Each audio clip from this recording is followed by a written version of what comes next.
All right, welcome to another episode of the Fair Chase podcast. Somebody called me out for I say that every single episode, and I haven't. It's not like I intend to. It's just how I start. So they'll deal with it. We're taking a break this week from our story series because, well, first of all, it's going great. We're having lots of people on, lots of cool stories, but we're ending the season, and I thought it'd be great to kind of recap the season that we had here at the Fair Chase. And tie in some of these fellas from Trophyline, because as you guys know who listen, we're big fans of the saddle hunting thing. And yes, you can send me all the GIFs and memes of funny saddle hunting, like people wearing diapers and everything else. Keep sending them. But I'm going to keep using my my saddle because it's super nice, comfortable and everything else. So I figured we'd take a little time today, recap seasons. Like I said, haven't said anything about mine here about you guys.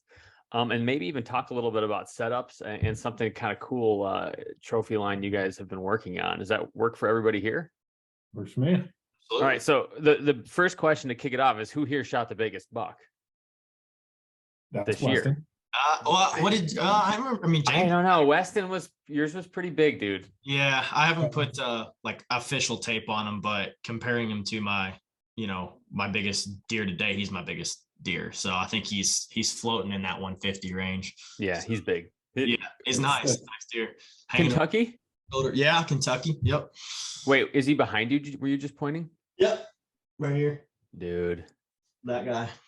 Big old buck. Nice deer. Yeah. So were you were in the same area that you and I had talked about, or a different area? Yeah, it wasn't a public, it was private, but it was in that same area where we were trying to hopefully connect. There's some public around. So yeah.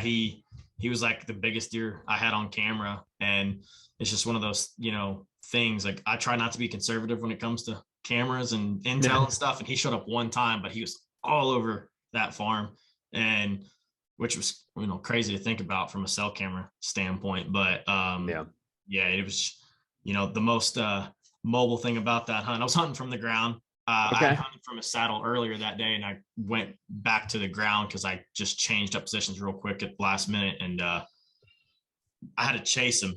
And I was telling you with the Bagaro 308, I had put a couple in him. He was just booking up a hill trying to get out of Dodge, and ran him out of a swamp and ended up shooting, 5 times, 4 hits. I hit a tree sapling once, but he had several in his chest, and I can't believe he was still going. Like, it was gnarly. Deer, they are, and I'll tell a story of mine in a minute, but they're just ridiculously tough. Like what, especially like when they're all rutted up, they got the testosterone flowing. They're like, brick walls. Yeah. Yeah. The crazy part is he ran into this swamp, and it was like, you lift up a hay bale and like the mice. It was I went on the edge of that swamp where the blood was, and I think 15 deer busted out of there. Cattails are just going crazy, and I was like, I had 4-wheeler pass on all sides of this swamp, and I was like, I have right angles on this deer, so I just need to put myself into like most of the deer were going up this way on the hill, so I was like, all right, I gotta. And sure enough, he was booking it out of there, and it was crazy, man. It was good though. He was the one I was after on that property, so that feels good. What's up? We are going to thank a few of these sponsors that help make this beautiful show a reality for all of you. So here we go. So a big reason, I would say, to why we're so successful and we have so many bucks on the wall is because we use HuntWise. HuntWise is a GPS mapping app that you can download on any phone, any platform. You can look up public land huntings, ORV trails. You can get the weather. They actually have a HuntCast 2.0 that they teamed up with Jeff Sturgis to make. It's awesome. You need to check this thing out. Go to HuntWise, download the app. I feel like if you go into the woods without optics, it's like going into the woods without pants on. Would you agree with that? To a point. We are huge fans of running binoculars, spotting scopes, and different things when we hunt, even whitetail. I bring binoculars out every time I go. We choose Vortex Optics because they make the best glass in the business. They have an amazing warranty, super clear glass, super helpful people that work there. Also, if you want to rep some sweet Vortex swag like this warm shirt on a nice fall day, head over to Vortex Wear. Thank you. And use the promo code TFC20 for 20% off your purchase. Saddle game, you need to be in it. If you haven't been in it yet, then you don't know what you're missing. Yeah. Trophyline Tree Sales makes some of the best saddles in the industry. They have 3 different platforms that we use and that are awesome. I want to make a quick plug for the Wingman with a couple steps. You can take one less stick, and it's like a combination of a stick and a platform. I've been exclusively hunting out of it this year, and my mobile setup is so sweet. I'm very proud of it.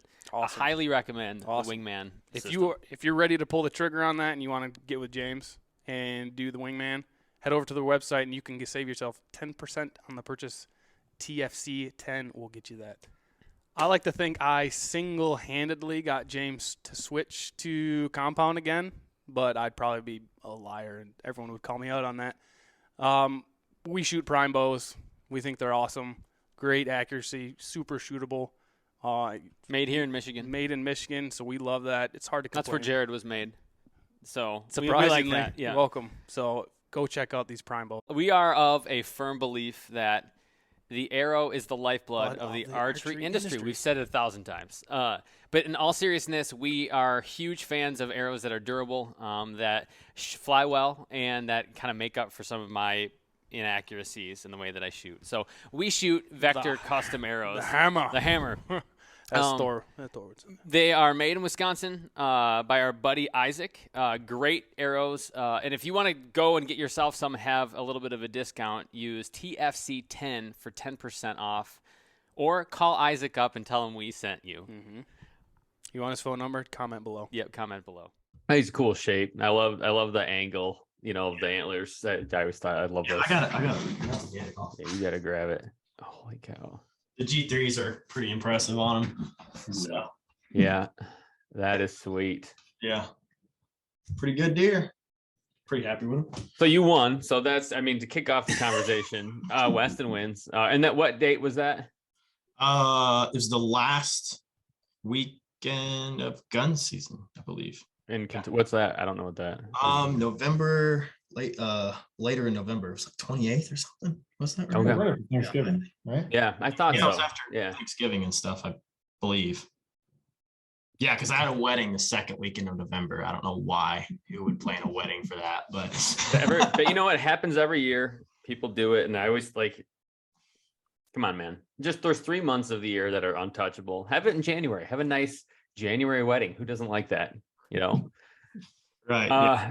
Don't plan kids or weddings for. That's right. Talk to Jared about that. Nick, what about you? How was your season? Oh man, my season's been tough, I think would be the word. I had a bead on some really nice bucks this year, and Weston was with me this whole story, at least. So opening day for Pennsylvania, first weekend of October, we actually had a east wind, which we just don't get here. And right. I was able to hunt this swamp that I've been wanting to hunt because I knew these bucks were bedding in it. It's got old crab apples in it that are all overgrown. So the trees are still there. They're great bedding and they're not producing any apples, but it's fantastic for them to be in. Yeah. Just can't get to it until we have this wind. I almost never do. So opening weekend, great temperatures, great wind. I was like, this is it. I'm going to get this buck on the ground.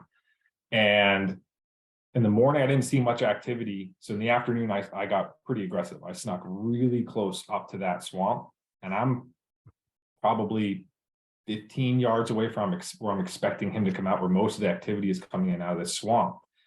And this is right after the hurricane hit down south. So it's 25, 30 mile per hour consistent winds. So my tree's going crazy. I didn't even film that day with my main camera because people just got motion sickness. It was just awful.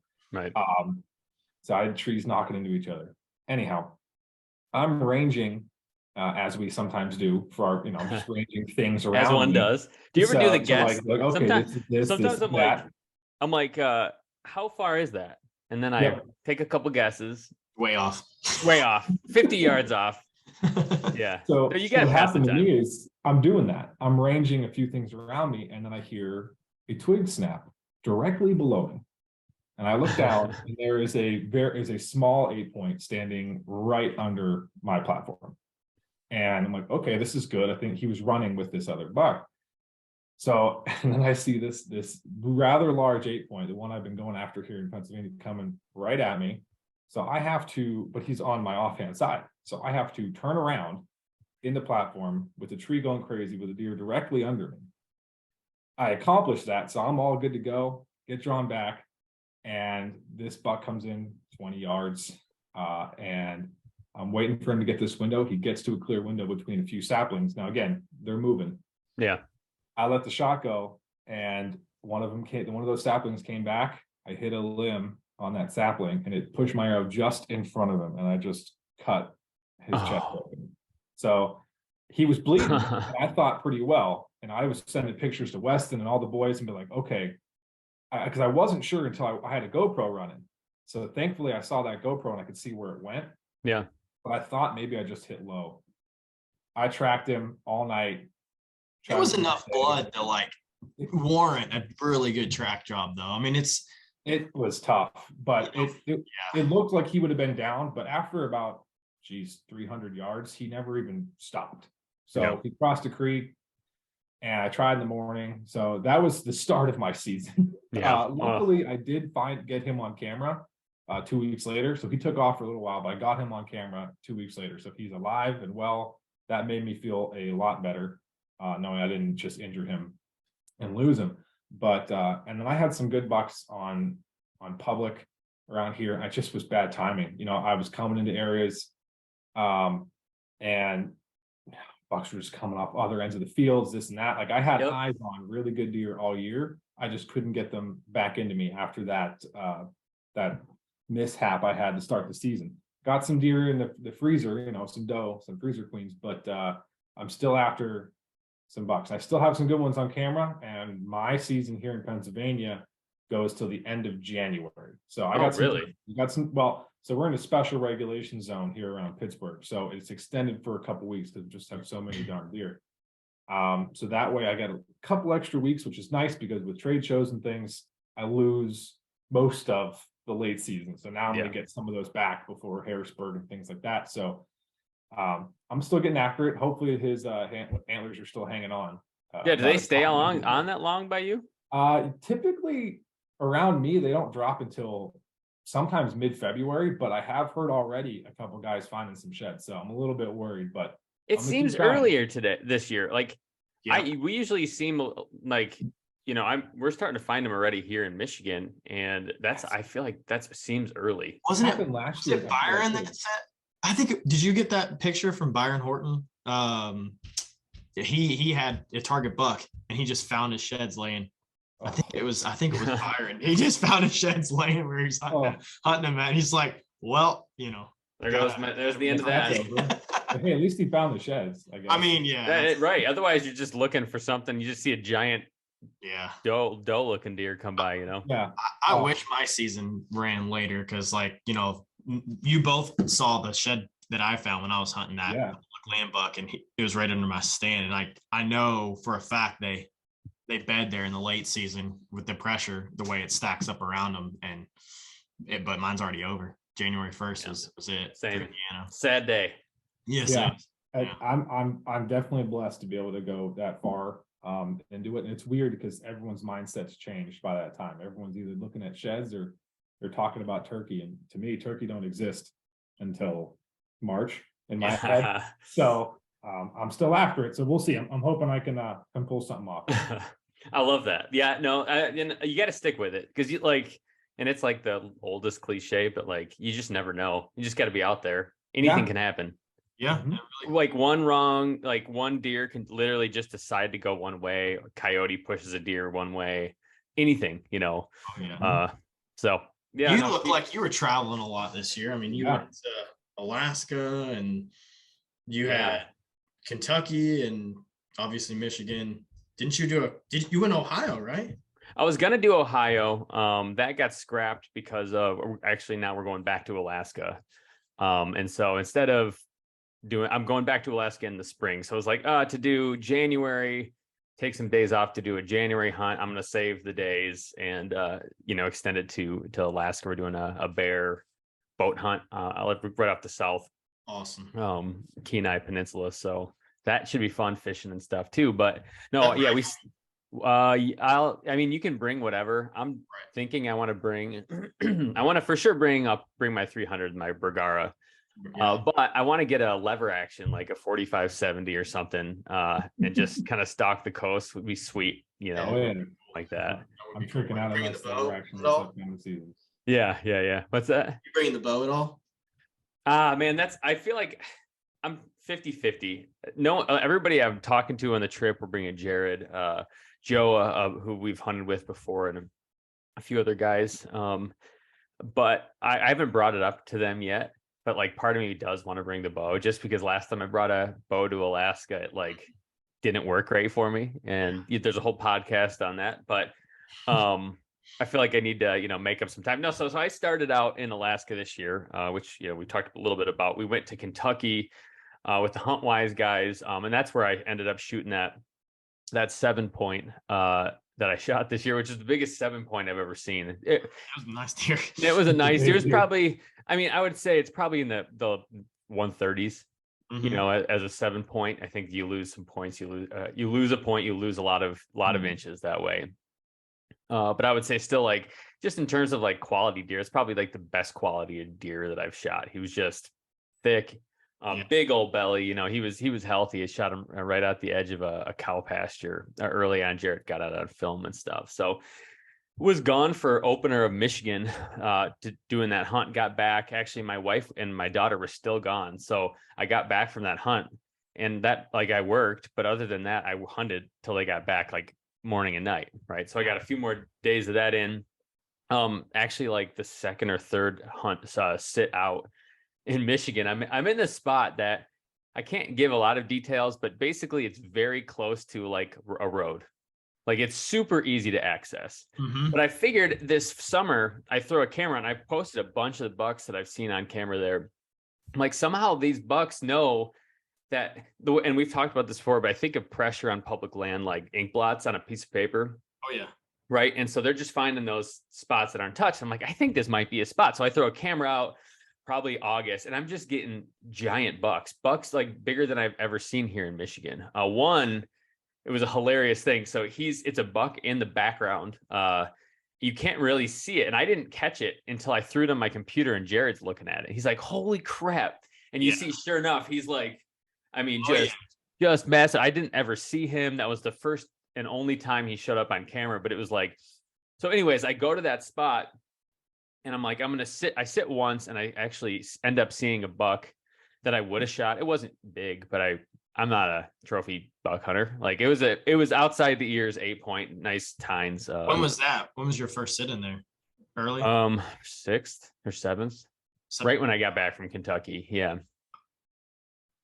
So I sat there, and so I see him. I couldn't quite get turned around. He didn't see me or anything. He just kind of fed through. So next time I see, sure enough, this buck runs across the road, and I'm like on this trail, I guess you could say, where cars could drive. Anyways, I'm like hardly off of it, right? It's awesome. So I look, and I see this giant buck, one of the bigger ones I had seen, literally just running across the road and just coming right towards me. So I'm like, whoa, freaking out, like, holy cow, grab my bow, get all set. And I've debated this. I posted this, and somehow it went viral, especially on TikTok for whatever reason, because people thought my shirt was blue. People feed off of failure. Yeah, they feed off of failure because I fumbled my arrow, spoiler, and my hoodie. I tried to hit the enhance image on TikTok or whatever, and apparently it gave it like a bluish hue. And so I just got messages. Why isn't your arrow knocked? Why are you wearing a blue sweatshirt?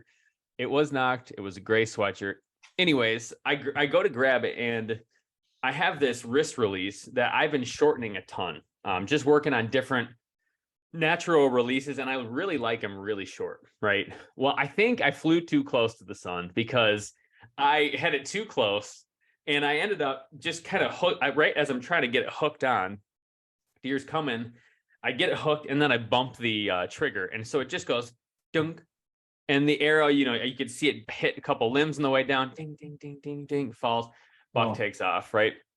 Brutal. So that's mishap number one. I go hunting a bunch. I think this year I think I hit 75 days of like 75 sits, or days. Sorry, not sits. which is the most for me, and I'll probably hopefully continue it going forward. But so I had a bunch of good encounters with good bucks, just far off or whatever, for a couple weeks, just moving around a bunch of public land right by my house. And so Jared and I go out. We have this spot that we kind of eyed up. It's a Saturday. He's got kids, but we're like, he's got a young kid that was born right during the rut, right? So this is like one of his few times we could go out this year. We go out and I'm like, I hear, scraping. I'm like, what the heck is that? Scraping on a tree. And I'm like, turn around, and sure enough, there's a nice buck just scraping it, or rubbing a tree. I keep saying scrape, but rubbing a tree behind me. So I'm like, okay, sweet. He finishes rubbing, he's walking towards me. He's coming out to a 20-yard like chip shot. And I hear he like stops and looks, but he's looking behind me. So I turn my head, and there's a guy who had to be in his 80s, who had a cane and like this knapsack, and he's just walking through the woods. And of course the buck takes out. It could not have happened at the most perfect, like more perfect timing to ruin my hunt. Yeah. Like they just kind of converged, and he came over a hill, and he was all of a sudden right there. The buck is, 5 yards from my 20-yard window. Oh. Kicks the buck out, right? So there's mishap number 2. Later in the year, it's the rut. You get your typical close calls. Jared actually took a shot at a really nice buck, and he had forgot what happened, missed the buck, right? So I'm out, and it's the beginning of December, and I'm sitting on the ground. It's like a totally new spot I've never hunted. I find a deadfall with just tons of actual leaves still on the tree, so I'm like, oh, that's pretty sick for like brushing in. It's right on the bottom of this hill. I figure bucks will be kind of cruising on the edge of the swamp down in front of me. But so I sit there, and you're on the ground, right? I'm on the ground, and I'm kind of on a knob, right? And so all of a sudden I look up, and sure enough, this buck comes around the knob, like he came around a corner without, like, all of a sudden he's right there. And yeah. I think I sent you a picture of this buck. I remember the video, if I'm not mistaken, right? Video, or I might have sent you I'll send you a picture. This is the biggest. Was there snow on the ground? No, there was not snow on the ground. Okay. That's a different one. Oh, okay. That was a different one that I was hunting. So he comes, and he is suddenly 5 yards in front of me, right? He's been shot on his left side. So he's right side facing me, shot on his left side, only can put weight on his 3 feet. And he's cruising for a dose. It's December 3, just cruising with one leg, rocking one leg. And so I'm like, I can't, there's no way that I can get my bow up without him seeing me. I'm literally right here. So he gets to a part where I'm a little bit skyline because I've got no backdrop. Kind of looks at me. You can tell he's looking through me, can't quite figure out what's going on. So he's like kind of trotting, but not really even. It's like not even much faster than a walk. So I quick stand up, and I find like a little window in the brush. I'm like, this is it. Like he kind of slows down and stops. I got a quartering away shot. Have no time to range. I'm just gonna, crack off a shot. I think it's like 30 yards. Well, it turns out it was like 40, 45 yards, somewhere in there. What happened was I hit him low, and literally, Nick, just as you said, I nicked him. I actually thought I missed him. I'm like, you know what? I blew it. Like, what can you do? I took a shot. I did what else could you do? Go grab my arrow. Same thing. He is bleeding like crazy. Like I kind of hit, you can see the fur, definitely brisket-ish shot. Yep. But I'm like, man, he's bleeding a lot. So I'll just go pack up my stuff. I'm never going to find him. He's just bleeding because I hit him, right? That happens. I've seen that happen before. Follow him. And like, dude, he keeps bleeding like a lot. So he actually runs out the way I come in. So I was like, you know what? It's not even that big of a deal. I'll just slow walk. Like, what am I going to do? More bump him? Like I shot him, I'll just follow him out.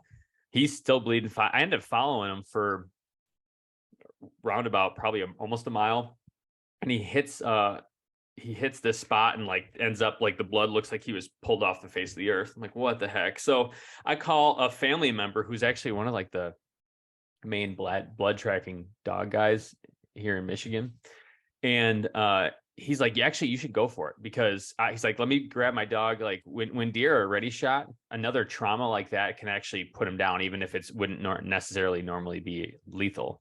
It's like, sweet, Sweet. So we get the dog. It turns out this buck backtracked, but it was like farther than he had ever seen a buck backtrack before. It was like 100 and some yards. Went literally backtracked his tracks. His dog did it, which was incredible. Did the whole backtrack. But like you said, he maybe bedded down once, but not really. He looked like he was just still cruising for like chicks, right? It's funny. That's so similar to my story. Funny enough, I called a good buddy who has a blood tracking dog after I'd done it 5. I let him sit for a while with my own tracking, and he came out, and this buck that I shot was doing 90-degree turns. Yeah. I mean, just he'd cut through this one patch and then do a hard 90 or even farther back and then do it again. But he wasn't in a hurry. He's just walking. And I got to a point where all this good blood just went to drops. And then I was actually just tracking his steps until I could find more blood, which was kind of fun. I won't lie about that. That was kind of fun making sure we could do that. But after a while it dried up. I'm like, he can't be hurting that bad. No. So once I was able to go back, pull the footage off the GoPro, put that all together with the blood dog tracking and searching in the morning, it was what it was. That's what I get for playing in high wind days. Right. But I'll be honest, around here, high wind days, I've had a lot of luck with big bucks moving on high wind days. It just had bad luck this time with the sapling. So you're right. It is what it is. We had a lot of that east wind though this year. I know. Really weird. We did. And I have a couple properties that just weirdly enough, east winds are really good, and people are like southwest is it's always southwest where I'm at, and like, why do you even have east wind stands? I'm like, I don't. Like, it just gives me a lot more opportunity. But sometimes there's always at least once a year, at least or a couple times even, like you'll get an east wind occasionally, but just hardly ever. Like this was like every weekend. Yes. I mean, it was crazy for us too, but it's whenever this spot that I was hunting just isn't too close to my house, so it's whenever I could actually get that far drive up there and get at them. But yeah, the east winds, man, it's just something that I think the deer just aren't used to. So you can use it more to your benefit. So hopefully I get more of them next year, because some of these spots I'm in, even a lot of the public land spots, I just think guys around here don't know how to hunt east winds because they don't prepare for it at all. Right. So as long as you prepare for it, then you're one step ahead of them. James, I did have a question on that camera. Did you run that camera in that spot close to the road all year long? No, I threw it out in August, and it went dead for once gun season hit here in Michigan. No deer went there. Did you see it go dead before that in October when bow pressure kind of started? No, you didn't. They would. Yeah, it's weird. Weird things that I've noticed, because like the two commonly held like truths are like, it goes dead mid-October. Deer are switching up their food, their feeding pattern. Well, this was by a lot of oaks, a lot of good mast, right? It was by fields too, but what I found was one guy left his corn up all year. Yeah. And I was by mast, so they would just go back and forth there, and it was just it's a strip of woods, man. It's maybe 20 yards across of a strip of woods, 30 maybe, and then on the other there's a little CRP. I shouldn't even, because I know some people that listen that do kind of hunt this area, so I can't say anymore, and I can't help myself. Yeah. Anyways, but that was the one thing where like mid-October, all it is just figuring out where they're eating. The second thing, and one of the coolest parts of my whole year, was late season, because everybody, like the commonly held thing is like, oh, the rut is over, kind of. Maybe you'll have a second rut, but some people even say that's a myth. And like, I literally just pulled the camera footage yesterday, and I had bucks cruising for does and chasing around, and they weren't like young bucks. There's obviously the young bucks too, but like there was a maybe 4.5-year-old buck chasing does up through Christmas. Yeah, like past cameras through the snow. Yeah. Like it's a thing. Some of the public me and you were sharing pins on. I actually had Robert, you met Robert, our new field producer. Yeah. From Trophyline. He came down for a week, and I put him in like my best spot in public, Kentucky. And, we had over 50 rubs. There was freaking scrapes everywhere. It had just gotten murdered, tore up. And I had all of my 3.5-year-old plus deer show up in later December Yeah. on that particular property. They weren't even hardly there in October and November. It was actually weird, but one of my, especially on public, Indiana starts October 1. Right. Can't hunt in September. So usually I'm in Kentucky, but I always put my cameras up. But it's weird because like I have spots like you're talking about by the road. Yeah. But I would almost consider that first stage, because as soon as they get hammered, Yep. all those deer fall back on that Mhm. range switch. So I used to have cameras there, but they went dead in that October 15th range. But what's weird is like when I put my cameras up on like the buck that I was sharing with you, Yeah. those cameras, I had 2 or 3 cameras back in that location. I didn't have a single deer all of September and all the way up until October 15th. And then all of a sudden just, Yep. it was like they just dropped the population in there. What I found to work by us this year was later in the year, they really liked hills. They just like what I would this late season, I just kept following does because I'm like, well, the bucks are chasing them. There's a couple groups of does that I've kind of figured out at this point. You know, you kind of see them around.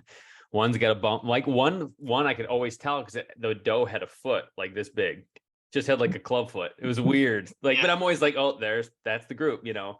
Club foot. And so I'd follow them. They always were bedding up in these hills, and they'd kind of eat and, you know, kind of do their bedding around. And what's great about it is like it's really easy to scout late season too, because like in the snow and in the hills, like I snuck up to, I could have shot with my bow 24 deer, you know, throughout the year, just because you sneak out, you're kind of creeping up and you come over a hill and there's like 6 deer sitting out in front of you. And it's like, oh, I'll just sit here and watch them and see if a buck ends up cruising by. Yeah. So just things I hadn't always done before, but seemed to really like work. I will say that one of the properties I was hunting it's like, I don't know what it's considered. It's owned by the county. And so you get like the farmer that used to own it sells it to the county as like parkland, but he still farms it. And so you can get drawn. And that was one of the places where I saw like that big one that I hit and couldn't find. And actually that late season, I had this probably 130s inch buck cruising around that I saw a bunch. Actually, my buddy Mark, who does some photography and stuff for us, actually shot him and wounded him, which is a lot of wounds this year. Sheesh. Yeah. I hate when that happens, man. Well, let's keep moving because I want Sure. you know, that's a season. I don't want to dwell on, you know, difficulty. You know, we can't all be Weston. Yeah. Hey, I got some time. We'll see. Yeah, that's right. I'm expecting a picture anytime now. Oh, don't put that pressure on me. So, you know, having spent all this time in the woods, this is like one of my, I feel like right at the end of the year is when I'm most dialed in with my stuff. Like the stuff I bring out, we always make the joke, like you start the season and you got like bundles of stuff and you're all like perfectly coiffed and everything looks beautiful. At the end of the season, you got like, you know, half a boot on, you look ragged, you know, all your stuff is like cinched down to the bare bones. So like talking about what's Leonardo DiCaprio in that, wow, what's that yes, bear? Revenant. Yeah, it's Revenant, exactly what I had in mind. Yeah, you look like him after the bear. Yeah. Yes, after the bear. You're just ragged. You like me. I haven't shaved. No, I look homeless, and you look tired. You know. Yeah. So talking like setups, like the stuff you take out with you. We get a lot of questions. Like probably between like specific deer questions, people will write in with. It's usually around our setup and mostly saddle. Sometimes about like our bow. Mm-hmm. And so I wanted to cover just like briefly, like what was your go-to item? I mean, obviously you guys are Trophyline guys, so you're a little biased, but you're out in the Trophyline saddle. But like, what are some things that you found as like necessary for this year that were always with you? I think it changed up a lot this year because, you know, obviously we launched a new saddle, tons of new packs, so we were changing it up a lot from previous years. Myself just getting started because this is my first whole year with Trophyline, but you know, I think it was a lot of changing up and also like using some packs and some gear very specifically too. Well, how so? For me personally, like I've always hunted with a frame pack on public. So when we launched the Sumter pack, that ultralight frame, you know, great for little public land whitetail, but also self-filming. That was my go-to. And then I used that exclusively with 3 sticks and the Wingman. Okay. So that was like my run and gun.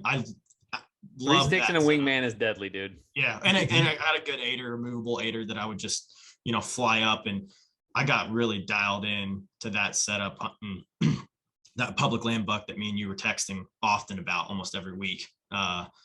And that changed up a little bit later this season, but pretty exclusively the Sumter self-filming gear because I needed to take a lot of gear in, and I was doing really heavy all day sits, and then I would switch to the EDP and the Palisade. Yep. It's that new foam body pack. Yeah, that looks cool. Nick's got sitting behind him here. I think he was using that pretty heavy. But I would do that because I had some preset sticks or climbing cedar trees and just putting platforms up, and it was love that pack for the and stuff. But yep, I love it. For me, I've always been a big fan of our plateau pack, and that's what I use primarily. So the start of the season, when it's green, when everything's super thick, I'll take that plateau out with 4 of our double steps, typically our EDP. Sometimes I will do the wingman combo, just like you guys love. Yeah. So the wingman is always in my truck. So it really just depends. Like I have a standalone platform that I'll take, and then I have the wingman in my truck. So just in case I'm going to an area that is super hilly or gnarly, and or maybe I have a little bit less options as far as what the tree is, I'll take the wingman because I can set it up so easily for whatever's in front of me, right? But primarily I'll take the plateau. Which James, you just got the plateau, right? Well, I know. know. Yeah, I've been. You sent it to me right before that Kentucky hunt, so that was my first time ever taking it out. Okay. Yeah, I love that because for me, the way we designed it with the clips on the shoulders for an EDP, I don't take the backpack off when I get to a tree ever. right. I run my bow hook through the side pocket on the side of the plateau, and I put my bow down, hook it to it, and then on the bottom, that's where I keep my sticks, on the bottom straps. So what I'll do is I'll reach down, unclip that, and I'll take 2 off, and I leave 2 on the bottom, but I use 1 strap for each stick. That makes sense. Yeah, sure. Yeah. And then as I'm climbing up, I set the first 2, and then I can just unclip 1 stick, put it on, same for the other. So nothing's dangling off me, and then my platform's behind me. And You just pull it right how up. I like to run it. Exactly. It's really nice in like September through almost all the way up till the rut for me, when things are just a bit thicker and I can keep my pack smaller. Same. I have less stuff. After that, like around the rut where I'm doing all day sits, I'm taking more stuff in, I'm taking food, or my camera with extra batteries, this and that, whatever. I took the Palisade here that we launched, the EVA pack, which I really do love because it holds its shape, and I like the organization we had on the outside. We have a couple square pockets on the outside. I'll keep my bow hook in one, my GoPro in the other. Things are all easy access in that, and then I can just stuff the whole open void of that pack with layers, my vinyl harness, knee pads, whatever I want to take in, versus carrying and a strap on the outside of the pack. So that's been one of my favorite things. And with this pack here, I will use a standalone platform, and it's not the EDP.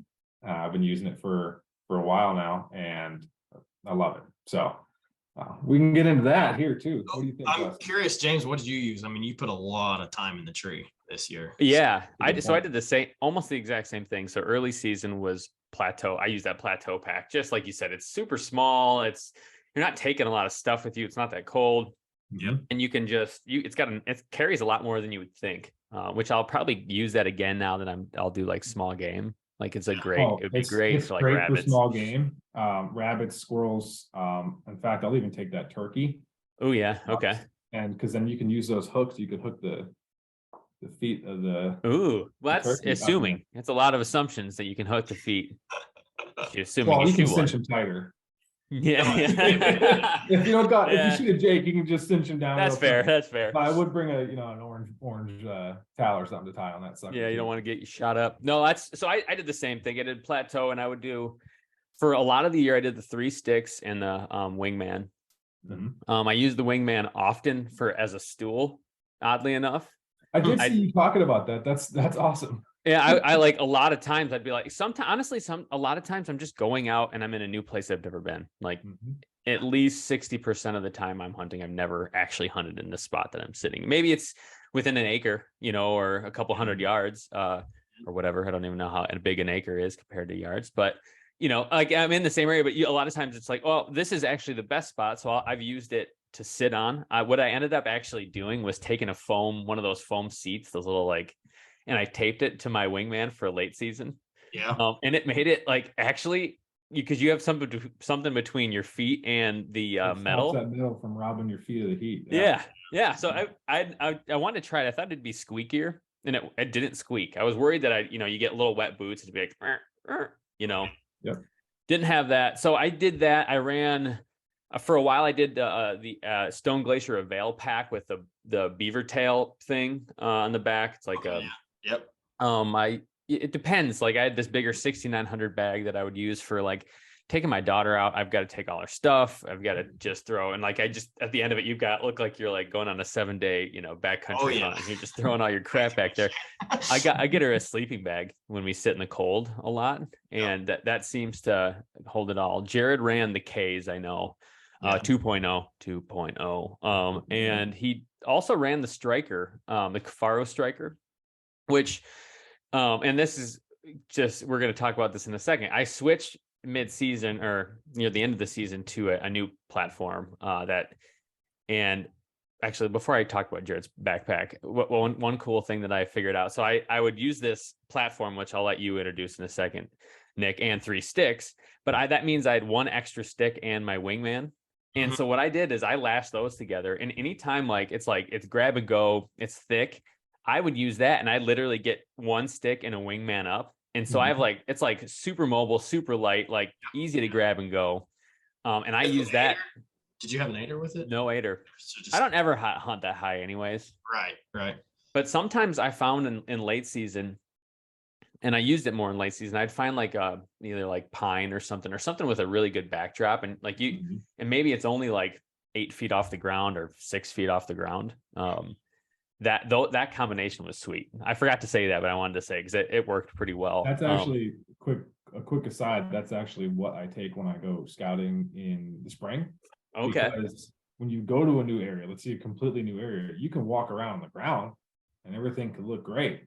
Right. You got to get up. So I'll take a stick and a wingman with me on my plateau or the sling pack, or whatever, lashed to a small backpack. And when I find something I think is good, I'll climb a tree that I think okay, well, here's this path coming here. Here's the wind. I got my milkweed going, even in spring, seeing where stuff's going. And I'll climb that tree.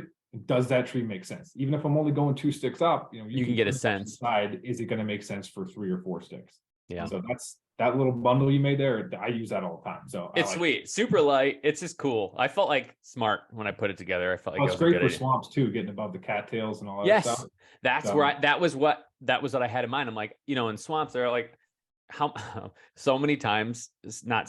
several times this year and several times in my past, I will go and hunt a swamp I've never been in. So you walk in the dark of the morning and you get the light comes up. It's well, I'm in a dead tree. My life's at risk. So I'm always let's go not so high. You don't need to be so high in the swamp usually, because there's usually not even the option. And then the Striker pack Jared used from Kafar was good. It has a molly on the back of the frame. So what ended up, when I've used it a couple times, what I would do is hang it almost with just a clip on the molly. So it's platform, and then you run the sticks in that little pocket. So there's a lot of ways to do it.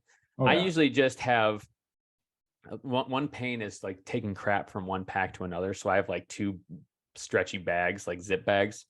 Then I'll just throw in whatever pack, and they're my, drop in. Yeah. I have that for all the camera shit, and then all the accessories have to be individually because I need them in pockets. But yeah. One final thing, and I'll pull it out. Actually, 2 things because they're just sitting randomly right here. But GoPro, I always just brought this with me, and actually Ozone. This is the Oz radial. Sweet. I have a larger one of that unit. It's a nice one. And then my GoPro, I actually have one of the 3D printed trail camera mounts from Innovative Outdoors.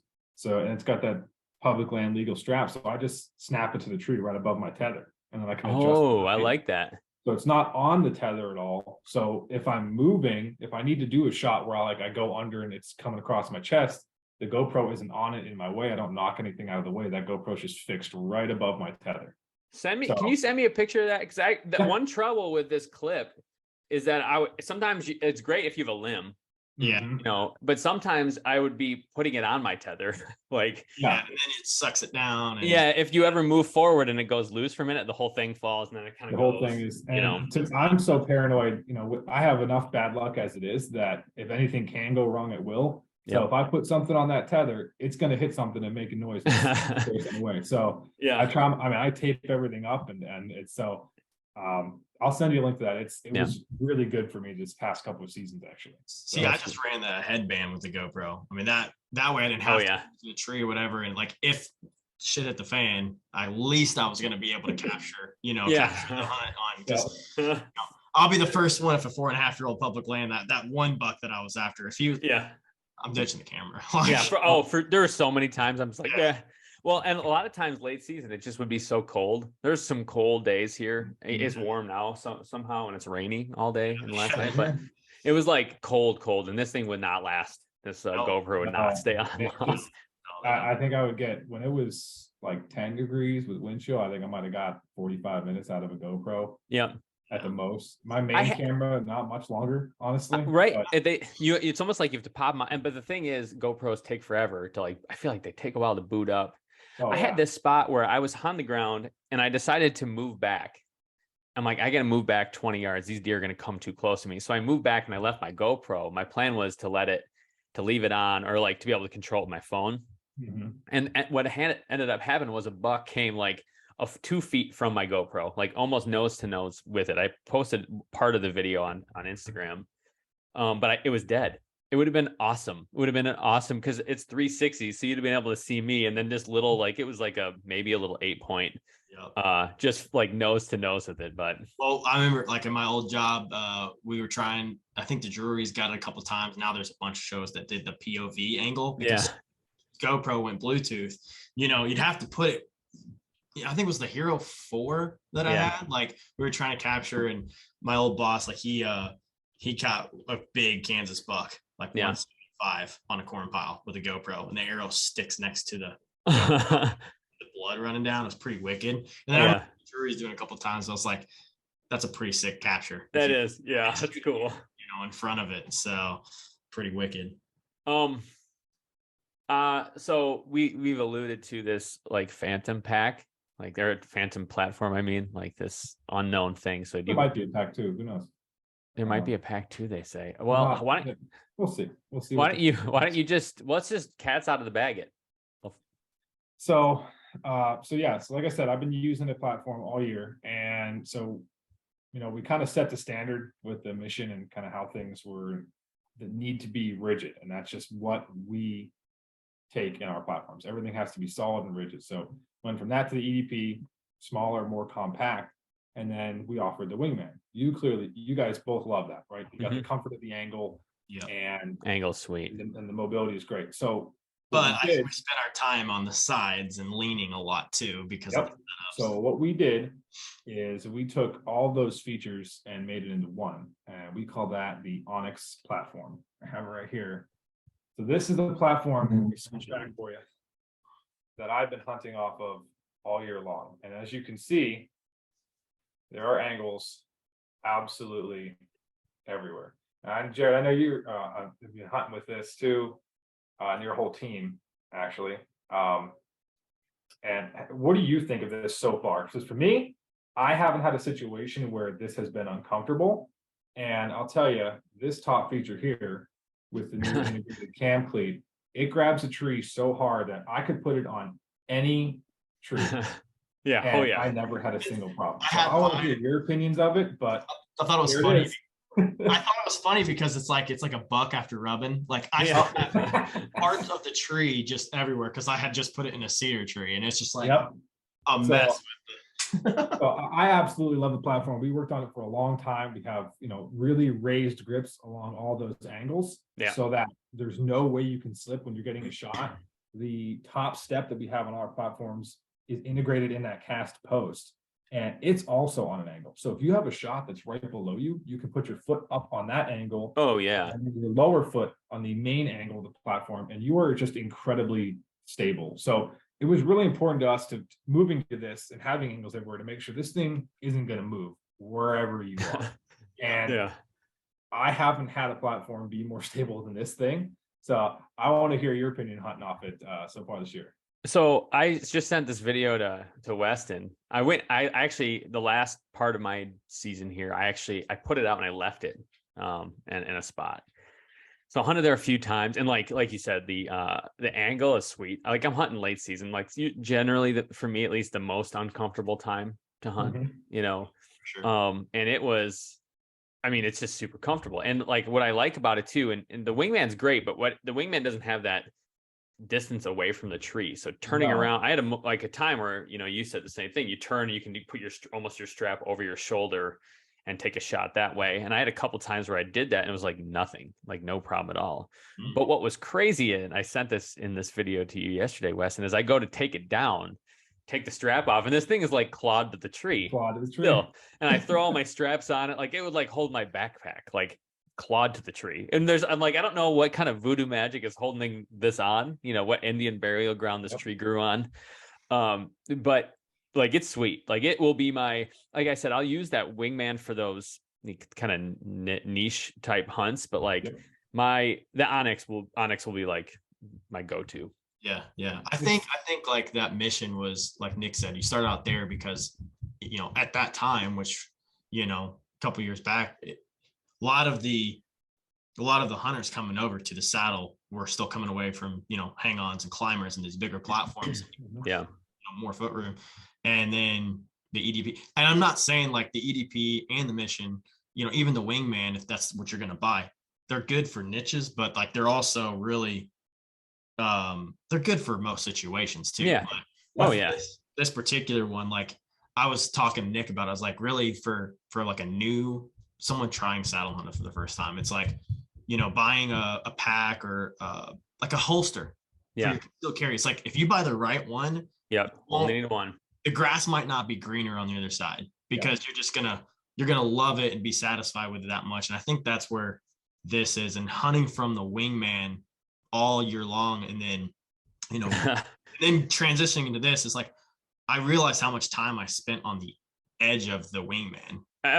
Most of the time, you know, like on the right side, particularly because I'm just like looking left because I've got that set up. I'm still trying to hide behind the tree, and I was texting Nick. I was like, you know, I'm always working on the marketing. I was like, you know, it's not good to say this, but it's like, it almost skipped my mind with how comfortable it was, because it was like unnaturally comfortable, because I was like not even thinking about my feet on the platform. So just like the wingman, and one thing that we thought was important in the wingman is to not have that angle be too steep. So this is actually, you're slipping off. So this actually is a bit more gradual than the wingman even is. So you can see it, you know, this isn't gonna pitch you away from the tree, because what I want is everyone to still have body control when you're trying to make that shot, and not have the angle control you. So you still get the arch comfort. I mean, it's absolutely everywhere, all the way around. I mean, we got these chamfered corners here that you sorry, I'm trying to show it really well. So this chamfered corner here, I usually stand with maybe 1 foot right here and one right on the corner. So I have the most use of this platform. But like Weston was saying, like you just don't stay on the front of it the whole time. You just don't. So why not have something that offers you those shot opportunities all the way around, and the comfort all the way around? So really happy with it. You know, it comes in a bit heavier than our EDP, but it's lighter than our mission. And honestly, we get that question a lot. It's like, do I get the EDP or do I get the mission? You know, I'm a bigger guy with size 13 feet, but I don't want to carry a big platform. Well, here you go. You have the onX. But you know, if you and some guys just want to have a smaller platform, we're still going to continue to sell the EDP. And for the wingman and for the mission, nothing's going away. Yeah, and for people that can't see, or like he just obviously hanging up, like holding the wing or the EDP up next to it, but it's slightly expanded from what a lot of people know, which is the EDP. So it's still got like the base of it, the actual outline on the horizontal here before the angles start is just slightly smaller than the EDP, and then this expands past it. But if you have that size 12, you know, that's kind of like the cutoff, size 12 foot or above, like you said, James, you have plenty of room to turn around still. So it's especially in late season, like you're saying, because once you got those big, heavy insulated boots, guys are putting boot covers on now or doing the old sock trick on top of their boots, whatever. You just need that space, and this here is going to offer it, I think, in the most universal way, I think, for all our customers. Yeah, I'm with you. I'm trying to pull this up a second. I honestly didn't even try to do this. So I've been bringing this back to Jared tonight, and I wanted him, anyways, I want to show him something, but like just to see the width of an EDP. This is totally different backpack, right? This is a Kafar backpack. This is the EDP platform in there, or not ED. I keep saying EDP. This is the onX platform. Like, it's not big. No, like it's hardly. This is a skinny pack, and like it's thin, and it fit. Like I said, it hangs right there, that close to your back. You know, for all these types of packs, it's really good. And that's a flat. Nick, you can get yours, and you can show if you take that off, James. So Nick, talk about the leveling bolt area. So that's what I was just getting up to try to show. Yeah. So one thing the customers always maybe made mention of is the bump on the bottom of our platforms. Now, we always had it on there because that increased the strength of our platforms dramatically. So what we did this time is we still have that meat here, but it's a bit more flat. And actually the lowest surface of this bump is the exact same surface as the bottom of our angles. So when you set this down, it sits flat. But when you put it on a pack, the underside of this angle hugs the pack. Yeah. So it ends up wanting to stay on so much more. Exactly. It's like concave. You know, show it from the side, Nick. You can really see that bend. You know. You can kind of see like this angle here. You'll see this. It wants to stay inside the pack. It cups around it, kind of. Yeah. Precisely. Specifically on our K's or our Palisade, it's going to fit right in that platform pocket on there and just hug neatly to the bottom of the pack. I won't put you through the process of me putting it on here right now podcast, but that's how it is. The only difference I think on this one is that because we did the full cast, we don't have a non-metal to metal contact like we do with all the rest of our other platforms. However, most of the fellas that are out there or gals are putting a Cobra weave around there. Anyhow. So, but the features that we got with integrating this top cleat, like you're saying, it just grabs a tree so darn hard. It's almost shocking. And I haven't had issue getting it tight on any style of tree or any tree. So personally, I'm really happy with how this project turned out, and cannot wait for everybody to start hunting out of it. I'm very excited about that. We have a couple of guys that were testing it this year, and I have had multiple guys come at me and say, like, I've never had a platform literally be able to get into like truly every single tree. Like, I mean, I've got pictures of like, he's one particular guy, he hunts really high. He hunts a lot of fields and like CRP and stuff, and he gets super high. And by the time you get that high, you got branches kicking out sideways and all sorts of hell. And he's got a picture, I think it's like the last tooth on the left, and there is no tree here. It's just like it's literally just off to the side, and it's just like sitting here, and it's wicked. And he's like rock solid in that scenario. Yeah. So, it's been good. Like there's almost no effort. It's the same system, same way to set it up as the rest of our platform. So that's not different for anybody else here. But it takes it to that next level where once you stand in it, you're like, geez, why did I ever stand anything else? So again, we still have, what we wanted to do was just completely fill out our offerings of platforms for all these mobile hunters out there that want a bunch of different things. Some guys and gals still love that mission just because it's you dance a jig on it. And I'll be honest, that's where I have if I have any presets on private permission. 100%. You don't get risky with it. You don't go just leave it out on public land.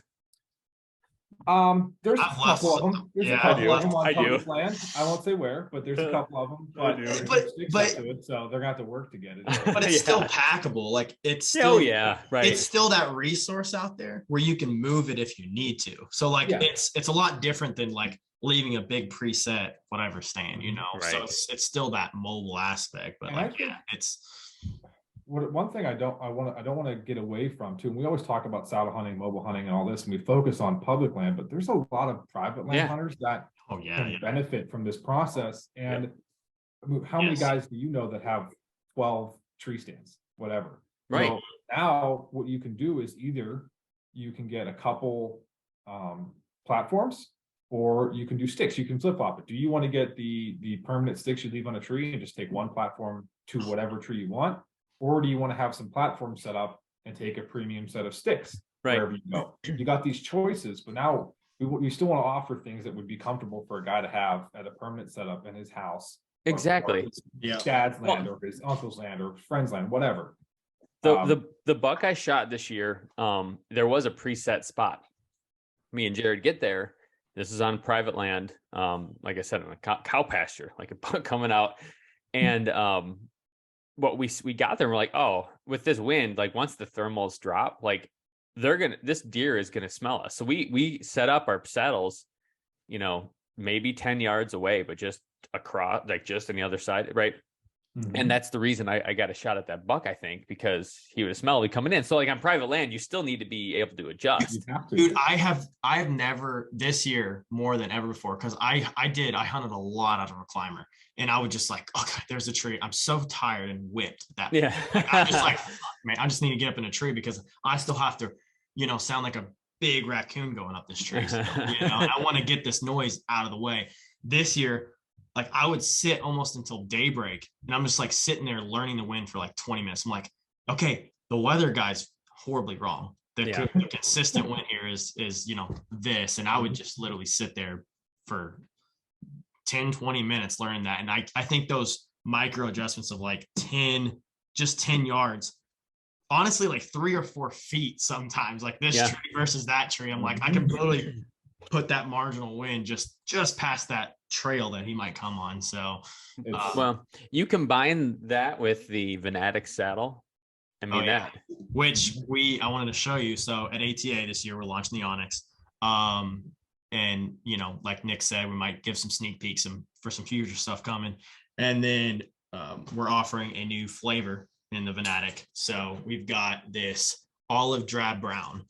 Ooh, yeah. So it's kind of hard to see in my light. Let me just kind of get it a little bit better because I don't have good lighting in here. Nick, do you have better lighting, or you have it? But it's in my pack here, so give me a second. Okay. Oh wow. It's so our like trim color, it's like a little bit like olive drab because it's a little greener than that, but it kind of making the moves towards looking at what people like, which yourself, solid color, there you go. That gives you a lot better. Oh, look at that. That's sick. Black pouches on here. We are going to have the same color pouches. Yep. But the cool thing about this color is, like Weston said, it's an olive drab brown. In certain lights, it looks green. In certain lights, it looks brown. So it's never always consistent, but I like that about this color. As you can see, I got mud all over it. I've been hunting out of this for quite a while already too. But I absolutely love this new offering from us because there was no real problem with the black, but we had a lot of people who reached out to us and said, hey, what about a brown? What about a green? So here we are. We give you brown and green, depending on how you look at it. So that's the thing. Yeah. That's the thing. I didn't want to like pick one. Like, I don't know. I like having options. Yeah. So we're going through a bunch of different materials and just looking at that one. We're like, okay, it looks cool just to look at it in a, let's say fluorescent light inside your house. Right. You go outside on a overcast day and it looks more brown. You go outside on a bluebird day and it looks more green. But that's kind of nice because it kind of fits everybody's patterns. Yeah. No matter what you're going to use to match it, it's going to fit you. Yeah, that's a sweet. I mean, that's you guys. Over the last couple of years, especially, have just been innovating new things, coming out with new products. I know last year was especially crazy for you, but to see you follow it up with this is exciting. I think last year we did come out with quite a lot, and 2023 will be a bit lighter than that, but I think we're going to be more hyper focused on some of the changes we're making to either existing product for farther down the road, or things we'll be launching next year. But the platform here is something we worked on for a while. We went through a few iterations of that post and how that attachment hits the tree, and we just weren't satisfied for a while, and that takes time and it takes money, but we're really invested in making the absolute best product we can for everyone out there. Yeah. And what I, like Weston said, what we want is to have something when somebody gets into this, they can buy it and they don't feel like, man, maybe I need to update next year. Maybe like you said, the grass isn't always greener. We want to make it so that the grass is greener on top of this platform, and that's it. Yeah. So. No, I love it. No, you guys rock. Exciting stuff. Mm-hmm. Yeah. Well, I'm excited for people to get their hands on it and their feet on it, and just to really see. Yeah, like I said, I got one right here, and it's funny that I randomly had it, but this is awesome. If you can see it. I think it was better blurred out. That was kind of neat. Yeah. It's like, what is it? Man, save that for the thumbnail. That's right. Actually, with a big question mark, Well, yeah. But no, like I said, we're really happy to launch out. We're going to be launching it at ATA, and a little bit different than I think some launches at ATA. It is going to be available for sale after we launch it at ATA. That is a little bit different. Not everybody does that. So, and that goes the same for the new Venatic style. So one thing that's important to us, and I think you've known in our kind of history, is when we launch and release a product, that means we got it. Yeah. We send it to you. Yeah. And that's how much we believe in the products we're designing. So when we launch this on January 11th, it is going to be for sale. Love it. Yeah, you'll actually be able to, participating dealers actually be able to even find it in some local stores. So, which is really, really cool. They're going to drop it too. It's going to be pretty awesome. You'll be able to get your hands on it potentially, if it's in stock, and, I'm assuming they're going to go fast. So. Yeah, I assume so as well. And, seasons are still open in a lot of states. So I'm hoping we get to see some people really enjoying this, all the way into February. Got to get some coos deer hunters. Yeah. Back in the saddle, Mm-hmm. Well, I mean, in the South, the rut's just starting pretty much now. Yeah. So, guys are going to be out there a lot. So I'm hoping this makes them more comfortable. Love it. Well, fellas, we're coming up on time here, but like I said, as always, thank you for coming on and sharing some stories. And whenever you come, it's always like you're telling us some pretty exciting information. So it's always good. I'm glad. For people who don't know, like where to find them, like Trophyline, check them out on Instagram. They're all over various social media platforms. At your trophyline.com. Mm-hmm. Is that right? Trophyline.com. Anywhere else you want people to look, or? Trophyline.com. We've got a lot of content, a lot of blogs, you guys included in some of those, some good reads from a lot of contributors and stuff. So if you just want to dive into more strategy, mobile hunting stuff, gear loadouts, it's all there. It's a mobile Venatic tab, which we've talked about before. And so it's a good place to hang out and shop around, look at gear. Yeah. Check it out, guys. Thank you very much. Thanks for having us.